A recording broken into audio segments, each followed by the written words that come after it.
Welcome to Future Sense Now, where we explore the landscape and byways of our shared futures. An e-zine of the Futures Forum live online. We exchange ideas, information, and inspiration about the futures we want. Get Future Sense Now with host Dr. Claire Nelson, futurist and editor of Human Futures.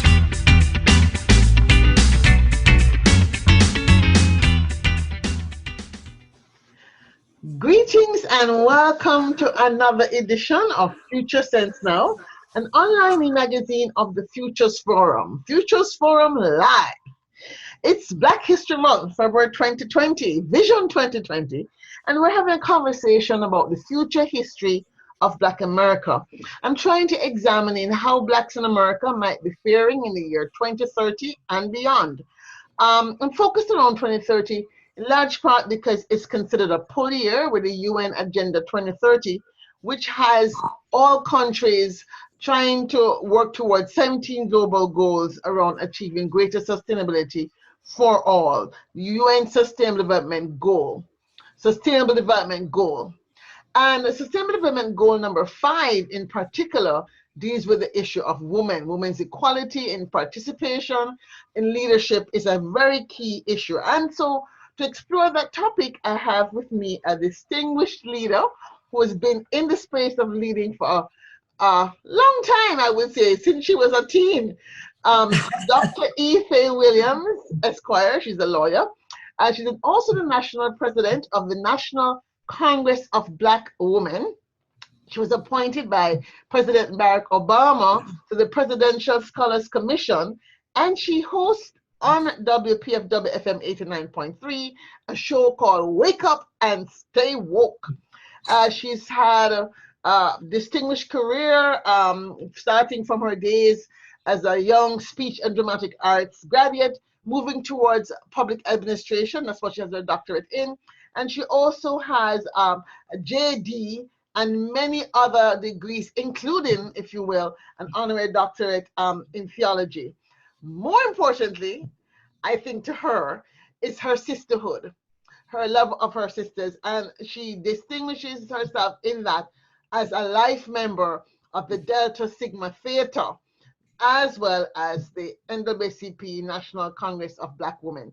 And I must say, I can't leave this out, she was inducted into the History Makers and is a member of the Grambling University Hall of Fame, the NAACP Presidential Legacy Award, and a member of the Alpha Kappa Mu National Honor Society. And I'm going to stop there because okay, so we can talk about some other things. This is her short bio, folks. This is her short bio, okay? So, Dr. Faye, thank you so much for joining us. Thank you for agreeing. I know you're very busy. You're on the road a lot. How are you? And good morning. Good morning, and I am blessed and highly favored, and I'm so excited about seeing you and talking with you this morning.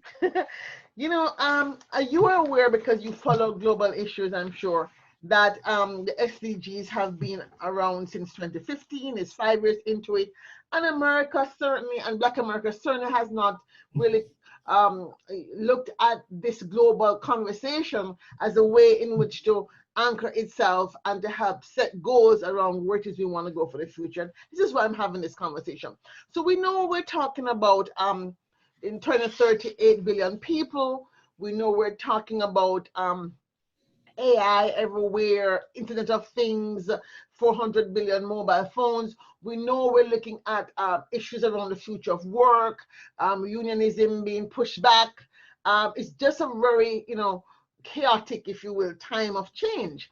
As you think about the issue of women's agenda and the issues that we have to tackle here in America as Black women, what are your thoughts about how 2030 might evolve? Well, Maya Angelou once said that history, despite the pain that we've had, cannot be unlived. But if it is faced with courage and truth, then it need not be lived again. So I think Black women have come of age. There's an African proverb that says it is the women, who raise the skies up, hold the skies up. We as Black women have always been doing that. But I think what is new is that we're now connecting with our sisters all over the world, particularly our African sisters. I don't know if you've ever met Ambassador Arcana Chimbore Kwao, but she has been going around to all of our meetings in the country and, you know, talking about the things that we can do to affiliate more with our African sisters and with other sisters around the world, because we're not the only ones who have challenges. So I believe that's important. I know that in the National Congress of Black Women, we are interested in, you know, global things now. We've gotten to a point where we don't just worry about ourselves. We see the importance of coalescing with other sisters around the world. And that's why I think we'll be able to do great things in the coming years. And so by 2030, we'll be much further along with our unity and our ability to do business with one another and to accomplish great things. I'm kind of glad you say to do business with one another, because one of the issues that I am really wanting to bring to the table and to the fore is this issue around economic justice as being a driver. For a long time, the Black community has focused on civil rights, and that is a good thing. But at the end of the day, if we have more economic freedom, economic wealth as a collective, right, we're then able to be, especially in a capitalist society like this is, we're more able to be proactive in shaping the future we want. As you think about the state of Black women in business and entrepreneurship, what are you seeing happening on the ground among your members, for example, that gives you hope as to how we might push further in terms of getting access to wealth so we can then have access to health and those Absolutely. Well, what I see is that for the first time, perhaps there are more Black women going into business than anyone else. And, you know, maybe that's natural because we haven't always been in business, but the fact that we're going into business, we've begun to recognize that Black is beautiful. There was a time when we didn't. We're seeing more brilliant Black women who are interested in helping not just themselves, but helping the entire community. I think that's what gives me hope. We are working harder to pool our monies these days. We're not afraid to do that. In many ways, we've learned to trust one another and to understand that it's important for us to run our own communities, to talk about what's happening in our communities, and also to question people who are running for office and claiming to help us. We have to be sure that we can trust them. We have a big election coming up soon, and you know, sometimes we found ourselves endorsing somebody, supporting somebody, without ever asking them what will they do in certain areas like entrepreneurship, how are they going to help our community? And then once they give us the answer, we don't always check to see if they're doing what they said they were going to do. We have to do that, because many times people make promises, they don't live up to them. Then that is our time to say, it's time for you to go, we need somebody else. But I think if we coalesce with other women circumstance, then we will be able to exceed now by 2030. You know, as we talk about this issue about the organizations or leaders we have in place, have you come across any organizations that are like saying doing a really strict metric or dashboard of metrics around this idea of promises around economic justice issues? I mean, sometimes you see scorecards around, you know, prisons or healthcare, access to health.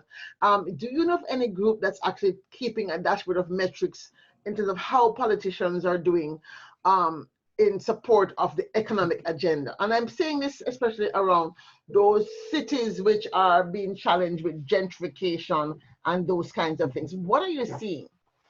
Well, I'm glad you asked that, because just recently I was speaking at the World Conference of Mayors, and people there who were from other nations. So I think, you know, they are at least beginning to think globally and to say that we can't just depend upon what goes on in this country. There were people from various African nations. There were people from Taiwan and others, where we are beginning to see the importance of our being global, not just depending upon what we do here in this country, but there are many things that are going on, for example, in Africa.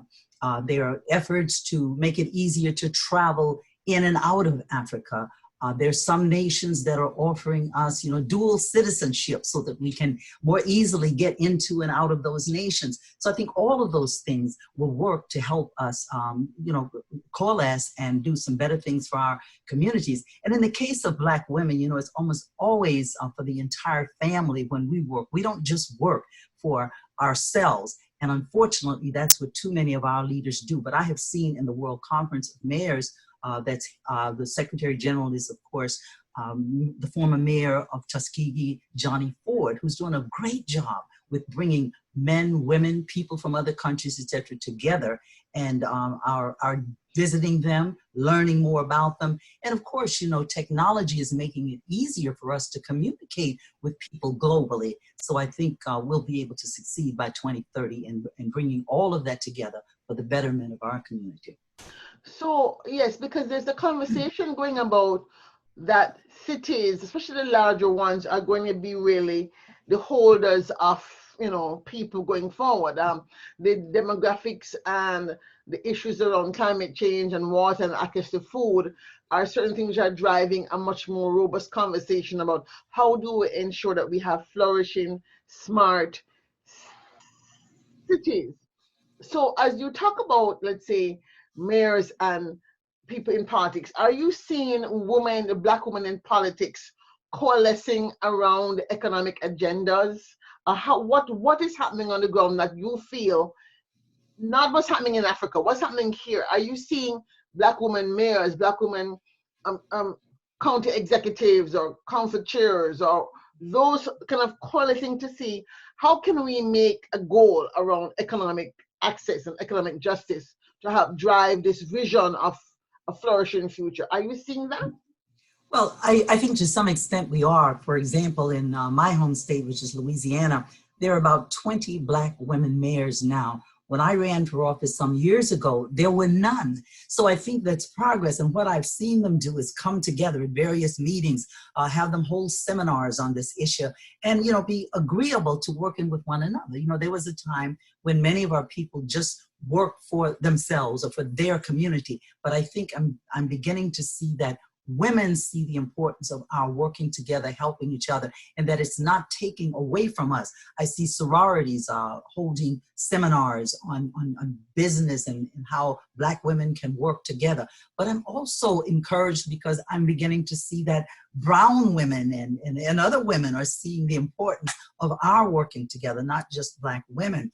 Now, I still have my doubts about white women. As you know, I expect them to achieve complete equality before we will, like always, because they always do. Many times they have betrayed us in elections and other things when we thought that these were women's issues and somehow they decided to vote another way. But we know that we will not be able to expect a majority of them to help us. So I think women of color are seeing the need for women of color to work together because our issues are often different from what those of white women are. We have similar issues, for instance, the Equal Rights Amendment, but we don't expect to see a lot of support from white women. So I think women of color are beginning to see and beginning to work together on all kinds of issues, not just jobs, but jobs would be included. And then added to that, as I said earlier, I think we're seeing the need to work globally. I'm going to kind of take you to another probably darker side of what's happening. How are you seeing the issue of Black women in prison and the work, let's say, that some of these Black women's organizations like yours or sororities might do to sort of especially address those women who are in prison because of an economic crime? Well, I attended a meeting just recently with the Congressional Black Caucus, and they had someone who had been in prison who's out now, and she was talking about these things. I know that the Progressive National Baptist Convention is working on helping to bail people out, like you're talking about. It may have just been for an economic crime. It may not have been something that was dangerous. Beginning to raise funds to bail these people out. Many people are in prison not because they've been convicted and given so many years for that crime, but because they cannot bail themselves out. So we have to think about that and be able to help people. And I think young people are on the right track because most of them don't like the prison industrial complex. And I think that they will work a lot on that. And by 2030, they'll have something going that more people will be able to come out of prison, men and women. And when I say that, technology then would allow by 2030 for people to come out of prison who are not dangerous to society, and they can live at home. They can continue to work. You know, they may have to wear those ankle bracelets or what have you, but because of technology, they can be guarded, they can be looked after, and as long as they're doing the right thing, they'll be able to contribute to society and be with their families again. On that note, as you talk about young people driving change, how can we strengthen the intergenerational conversation? Black Lives Matter, for example, is largely led by a different generation, and they're even old now compared to who is at the table. So how can we strengthen intergenerational conversation? How can a group like yours really help to bring that to the fore and make it a central part of our way forward? Well, we do have young people in groups in our organization. We allow them to have their own chapters within our organization. We have, for example, in New York, what we call a young adult group. And while we counsel them, we're with them on many things. We allow them to ask for help. And they're willing. They're doing their own workshops on entrepreneurship, on global, concerns, on gun control, what have you. We have another group in our organization called College for Teens, because I think in all of these things, young people would be left behind if they don't have a quality education and know how to do these things. We give scholarships in our organization all around the country. So when we reach out and we help them with the things that concern them, but we have to listen first to see what it is they want, what they need. And I think we do that well in our organization. I notice many other women's organizations are having teen organizations and allowing them to be the officers and the leaders in their own group, giving them help when they need it, but not pushing them in the direction that necessarily we want to go, but we listen to what it is they think they need to succeed. I'm hearing you talking about organization, and one of the challenges of nonprofit organizations like yours is always the issue of sustainability and funding. With all of these corporations talking about the need for inclusion, diversity, with some of them signing on to the global and sustainable development goals and Agenda 2030, how are you finding the relationship between, Black women who are in corporate, who are in organizations that can support? Is that relationship also being strengthened? How are you seeing that? Well, it's certainly not good enough, but most of the grants or assistance that we get comes when Black women are on those boards of directors or in charge of diversity. So we try to be available to meet them. It means we have to go to a lot of receptions. We have to go to a lot of events to know who they are, because they're not always well known. But we find that the assistance we do get generally comes from a Black woman helping us to know the ropes and to apply and what is available. We've been, doing pretty good with that. Of course, we could always do better. You mentioned sustainability. We're not there where we can look ahead to 2 years from now, 3 years from now, what have you. We're kind of living in the presence, because that's all that our will carry us. We can't think too far. I love that term. I'm going to have to start using it. Yes. I'm going to have to start using that one. I'm living in the present. But thank God for those Black women who are in these corporations and are helping. We just call on more to do the same thing. As we say that, I think when I look at the power of sisterhood in groups like Deltas that you're a part of, I'm wondering if there may not be in this time a new opportunity for modeling a different financial way forward. I mean, I think, for example, it'd be nice to see more Black women on corporate boards, but then they're kind of hampered by the board, by the structure of the organization. But do you think that you know, the credit union movement, or other movements of that sort, that a group like the Deltas will be able to, you become like a former social enterprise with your 1 million members. You have 1 million members, right? Or something close to Well, no, we wish. 100,000. We're working toward that. It's 100,000, I think. 100,000 members. Mm-hmm. Well, I think we should be looking at more than just the women on boards, but there are women in many other things where they're leading, and they can also be helpful. Maybe you have to go through, say, a woman mayor of a city, because since we're getting many women mayors of big cities, they know people on boards. Maybe we have to go through them to get us to that person on the board that they know to give us help. So I think we have to write. One of the things we don't do is write up what we do. We don't keep a history of what we do. That's so true. Looking for funding, or we're looking for assistance. We aren't out there, you know, advertising what it is we have already done with the limited funds that we have, so that we deserve more help. But I think we have to look at women, not just mayors, but women on boards, women who are high ranking in all kinds of positions, to help those of us who with nonprofits, because most of our African American nonprofits don't have enough funds beyond, say, the current year. Yeah. What keeps you up at night? I mean, what future issues that you think about? Not right now, not your present, but as you think about the future, what keeps you up at night? Well, I think about young people who have not had a sufficient education, the young people who don't have enough food at night, young people who have no ambitions because they've not been taught, they don't have mentors. I wish there were more people who wanted to mentor someone, because what I find is young people I mentor, many of them are succeeding. We have never heard of a young person getting into trouble who is in one of our organizations like College for Kids or College for Teens. When they know someone helps or can help them, they come to those persons before they get in trouble. I was in Orlando not long ago, and I got on an elevator. There was a young man on there from Cameroon.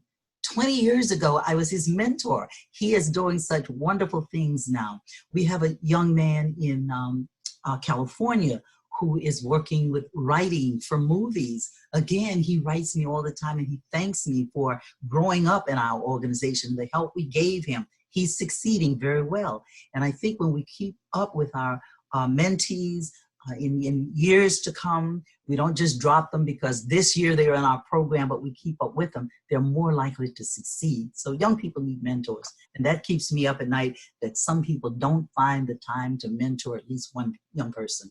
Yeah, it's like, you know, the future, who will lead in the future if we're not creating leaders now? So having the right future leader is what keeps you up at night.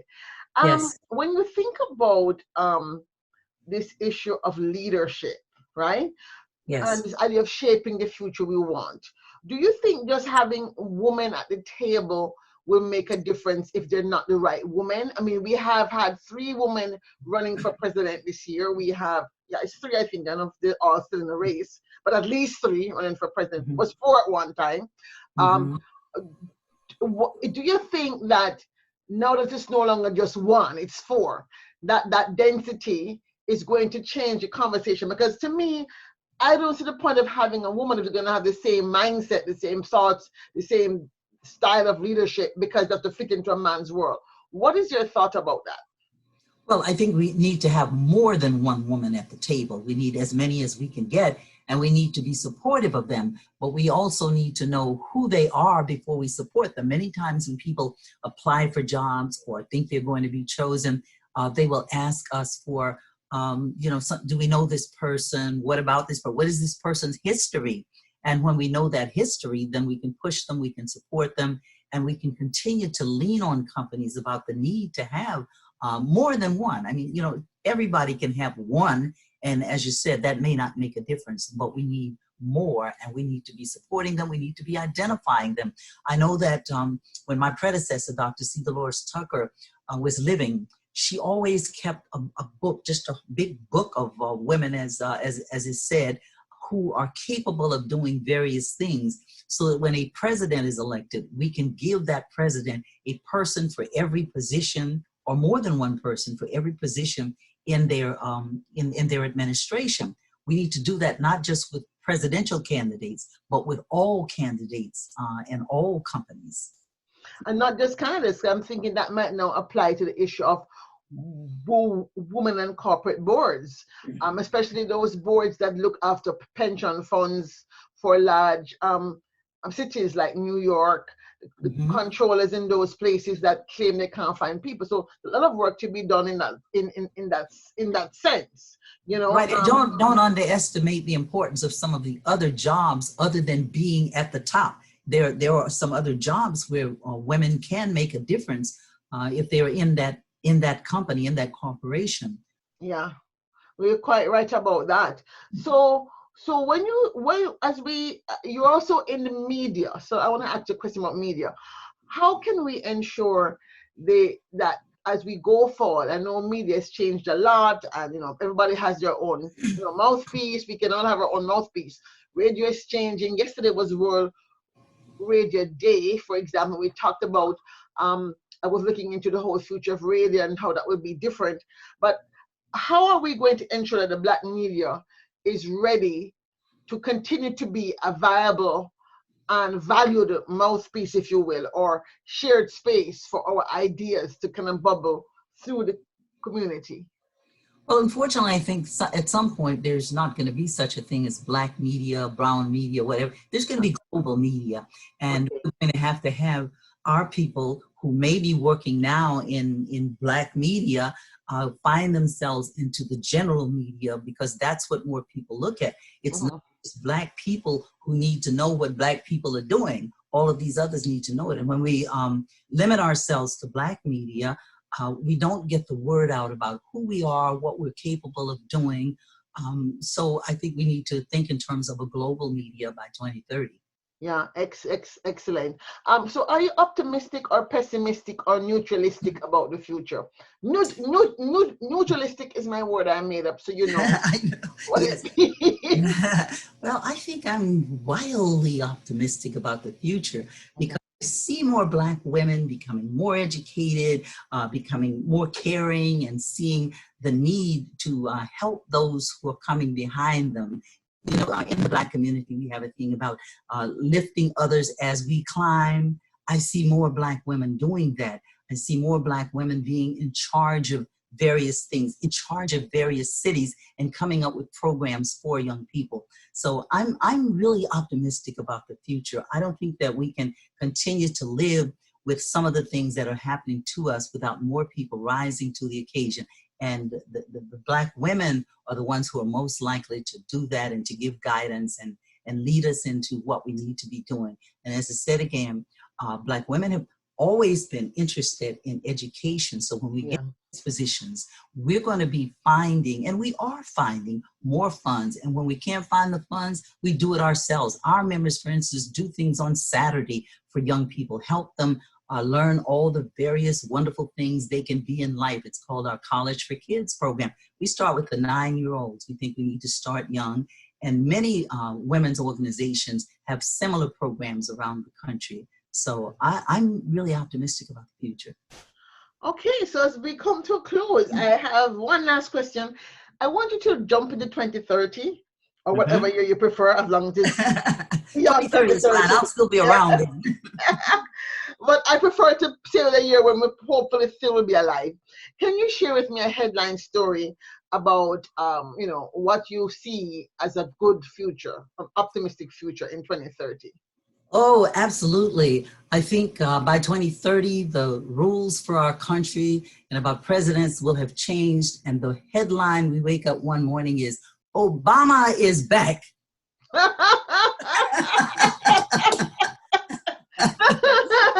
Which one? Either, Both. Oh, it may be that she would be the headline and then he would be the first man. It will be Obama is back. Yes. As first husband. Yes, absolutely. First man. First man. Yes. It's been a real pleasure talking with you. Yes, thank you so much. Thank you so much, Dr. Faye Williams, for joining us on this conversation on Future Sense Now as we talk about the future history of Black America.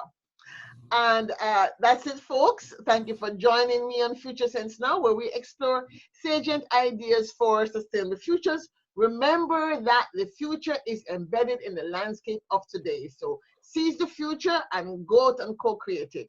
Until next time, safe journeys.